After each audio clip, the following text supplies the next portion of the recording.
एक समय की बात है। मुंबई में एक गरीब औरत मीनू अपने परिवार के साथ रहती थी। मीनू का पति और उसके 2 बच्चे थे। मीनू का पति एक शराबी था। वो कुछ काम धाम नहीं करता था और जब देखो शराब पीता रहता था। मीनू के पति सोनू के काम न करने के चक्कर में मीनू को घर के काम के साथ साथ बाहर का काम भी करना पड़ता था। मीनू घर का काम भी करती और बाहर कुछ लोगों के घर जाकर झाड़ू पोछा बर्तन धोने का काम करती। मीनू की मेहनत से ही उसके घर में राशन आ पाता था और वो 2 समय का भोजन कर पाते थे। अगर मीनू भी अपने पति सोनू की आस में रहती तो वो और उसके बच्चे भूखे ही मर जाते। मीनू बेचारी दिन रात एक करके काम करती, घर का राशन भी लाती, किराया भी देती और अपने बच्चों गोलू और चुटकी को भी पढ़ाती। मीनू के बच्चे अपनी माँ की मेहनत देखते और उन्हें बहुत परेशानी भी होती कि उनकी माँ इतनी मेहनत करके उन्हें पढ़ा रही है। एक दिन की बात है, मीनू काम करके अपने घर लौटती है। वो हमेशा की तरह देखती है कि उसका पति शराब पीकर घर में धुत पड़ा हुआ है। मीनू ये देखकर गुस्सा हो जाती है। इस आदमी को तो पता नहीं कब समझ में आएगा। मैं तो समझ ही नहीं पा रही ये आदमी है कैसा। जब देखो हर टाइम शराब पीता रहता है। इसे कोई होश ही नहीं है कि इसके 2 बच्चे भी हैं, उनकी पढ़ाई लिखाई और घर का खर्च भी होता है। अरे मुझे तो याद भी नहीं ये आखिरी टाइम कब होश में था। हमेशा धुत ही पड़ा रहता है। ये बात सुनकर मीनू के पति सोनू को गुस्सा आ जाता है। क्या बोल रही है तू पागल औरत? क्या बोल रही है तू मेरे बारे में? तुझे शर्म नहीं है कि तुझे अपने पति से कैसे बात करनी चाहिए? इस औरत में तो बिल्कुल शर्म हया है ही नहीं। जब देखो मुझे उल्टा बोलती रहती है। सोनू अपनी बीवी मीनू के बाल पकड़ता है और उसे मारने लगता है। मैं कितनी मेहनत करूं अकेले। हमारे बच्चे बड़े होते जा रहे हैं, घर के भी कितने खर्चे हैं, बच्चों की पढ़ाई में भी थोड़ा बहुत खर्चा होता है। मैं भला अकेली झाड़ू पोछा करके अपने बच्चों को कितना पढ़ा लूंगी। और एक आप है, कुछ काम करने जाते नहीं और जो मैं थोड़े बहुत पैसे कमा के लाती हूँ उसमें से भी आप शराब पी लेते हैं। सोनू अपनी बीवी मीनू को एक जोर से थप्पड़ मारता है। बदतमीज औरत, तूने मेरी शराब के बारे में उल्टा बोला कैसे? तुझे कोई हक नहीं मेरे और मेरी शराब के बीच में आने का। हा? मीनू सोनू की बात सुनकर बहुत जोरों की रोती है।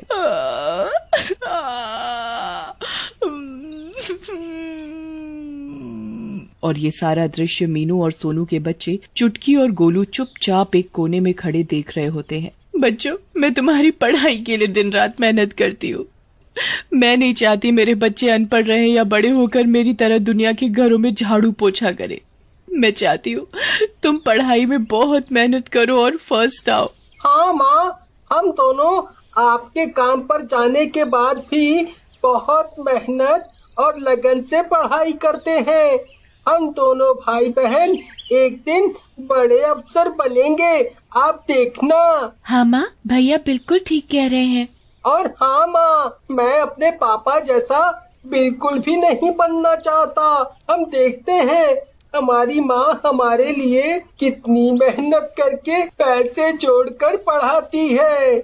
ये बात सुनकर मीनू की आंखों में आंसू आ जाते हैं और वो अपने दोनों बच्चों को गले से लगा लेती है और उन्हें बहुत प्यार करती है। देखते ही देखते कुछ दिनों बाद ही मॉनसून का सीजन आ जाता है। आए दिन मुंबई में दिन रात बारिश होती, आंधी तूफान आता। लगातार बारिश होने के कारण मीनू काम पर भी नहीं जा पा रही थी। मुंबई में चारों तरफ पानी भरा हुआ था। मीनू ये देखकर बहुत डर गई थी। आखिर मुंबई में चारों तरफ हाई अलर्ट जो लगा दिया गया था। ये बारिश रुकने का नाम ही नहीं ले रही है। मुझे काम पर भी जाना है। 2-3 दिन से मैं बारिश के चक्कर में काम पर नहीं जा पा रही हूँ। महीने की आखिरी के कुछ दिन बचे हैं। घर में 1 या 2 दिन का राशन बचा हुआ है। अगर ये बारिश ऐसे ही चलती रही और राशन भी खत्म हो गया तो हम क्या खाएंगे? माँ, आप चिंता मत करो, बारिश जल्दी ही थम जाएगी। पर गोलू के बोलने जैसा कुछ भी नहीं हुआ। मुंबई की बारिश थमने का नाम ही नहीं ले रही थी और मेघ और जोर से गरजने लगे और देखते ही देखते मीनू के घर के अंदर पानी घुसने लगा। मीनू बेचारी अपने बच्चों के साथ लगकर घर से लगातार पानी बाहर निकालती। मीनू के दोनों बच्चे भी उसकी मदद करते। देखते ही देखते बारिश नहीं रुकती और मीनू के घर पर जो 2 दिन का राशन था वो भी खत्म हो जाता है। बच्चों, हमारे घर का राशन खत्म हो गया है। हमारे घर में अब खाने के लिए कुछ भी नहीं है। हम अब क्या खाएंगे? माँ, आप रोती क्यों हो? जो आपने हमारी पढ़ाई के पैसे जोड़ कर रखे थे ट्यूशन के, आप उसका राशन ले आओ। कोई नहीं, हम घर पर ही पढ़ाई कर लेंगे और डबल मेहनत करके पढ़ेंगे। आप ट्यूशन वाले पैसे खर्च कर लो। हाँ बेटा, अब हमारे पास एक वही आखिरी तरीका है। मीनू राशन लेने के लिए संदूक खोलती है और देखती है कि वो ट्यूशन वाले पैसे उसके शराबी पति सोनू ने चुरा लिए हैं और वो उनकी भी शराब पी गया है। मीनू ये देख बहुत परेशान हो जाती है और वो बहुत जोर जोर से रोने लगती है। अब मैं क्या करूं? इस आदमी ने तो मेरी जिंदगी खराब कर रखी है। मीनू के रोने की आवाज सुनकर उसके दोनों बच्चे उसके पास भाग कर आते हैं। क्या हुआ माँ, आप इतनी जोर जोर से क्यों रो रही हो? मैंने जो तुम्हारी फीस के पैसे जोड़ कर रखे थे वो भी तुम्हारे शराबी बाप ने चुरा लिए और उनकी शराब पी ली। अब बताओ मैं क्या करूं? मुझे कुछ समझ नहीं आ रहा। हमारे घर में शाम के लिए बिल्कुल भी राशन नहीं है। मीनू भरी बारिश में अपने घर के पास राशन वाली की दुकान पर जाती है। भैया मुझे थोड़े से चावल दे दो। मेरे घर में आज रात खाने के लिए कुछ भी नहीं है। मेरे घर पर 2 छोटे छोटे बच्चे हैं। राशन वाला मीनू की बात सुनकर बोलता है, हाँ, राशन ले जाओ, इसमें रोने की क्या बात है? तुम इतनी जोर जोर से रो क्यों रही हो? भैया मेरे घर पर खाना नहीं है और ना ही मेरे पास आपको देने के लिए पैसे हैं। मुझे थोड़ा सा राशन उधार में दे दो, मेरे बच्चे भूखे हैं। मीनू की ये बात सुनकर राशन वाले को गुस्सा आ जाता है। वो चिल्लाता है, बड़ी पागल औरत, बिना पैसे के भला कौन तुझे राशन देगा? तुझे पता नहीं है मुंबई में अभी कितनी बारिश हो रही है? पीछे से वैसे ही बारिश के कारण माल नहीं आ रहा, सब रेट महंगे हो गए हैं, ऊपर से तू आ गई फ्री में राशन लेने। अरे चल भाग यहाँ से। राशन वाला मीनू के साथ बहुत दुर्व्यवहार करता है।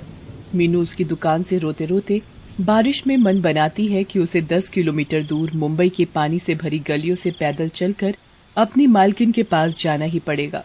बेचारी मीनू की आत्मा भी तो एक माँ की थी। वो रोते रोते धीरे धीरे कदम बढ़ाते बढ़ाते बारिश में अपनी मालकिन के घर पहुंच जाती है। मीनू की मालकिन मीनू को इतनी बारिश में देखकर हैरान हो जाती है। अरे मीनू, तुम यहाँ कैसे? इतनी बारिश हो रही है और तुम इतनी दूर क्या करने आई हो? मीनू रोते रोते अपनी मालकिन को सारी बात बताती है। मीनू की मालकिन को मीनू के पति के ऊपर बहुत गुस्सा आता है। वो मीनू को उसके काम करने के पैसे दे देती है और साथ ही साथ 1 महीने की तनख्वाह फालतू देती है। ये लो मीनू, तुम चिंता मत करो, मुझसे जितनी कोशिश हो सकेगी मैं तुम्हारे लिए उतना करूंगी। तुम रो मत, और अगर आगे भी कोई बात हो तो तुम मुझे बेझिझक बता देना। मीनू अपनी मालकिन का साफ दिल देखकर उनके पैर छूती है। मालकिन, आज अपना होती तो मेरे बच्चे भूखे रह जाते। हमारा यहाँ कोई भी नहीं है इतने बड़े शहर में। आपने मेरी मदद की, आपकी आभारी हूँ। अरे मीनू, तुम अब यहाँ बातें ही बनाती रहोगी या फिर घर जाकर बच्चों के लिए खाना भी बनाओगी? चलो अब अपने घर जाओ, तुम्हारे बच्चे भूखे होंगे। जी मालकिन। और हाँ, तुम पैदल मत जाना, यहाँ से ले लो किराया और अपने घर सही सलामत जाओ, बाहर बहुत बारिश है। जी मालकिन। मीनू अपनी मालकिन के घर से निकलती है। रास्ते से अपने परिवार के लिए राशन लेती है और घर जाकर अपने बच्चों को पेट भर कर खाना खिलाती है।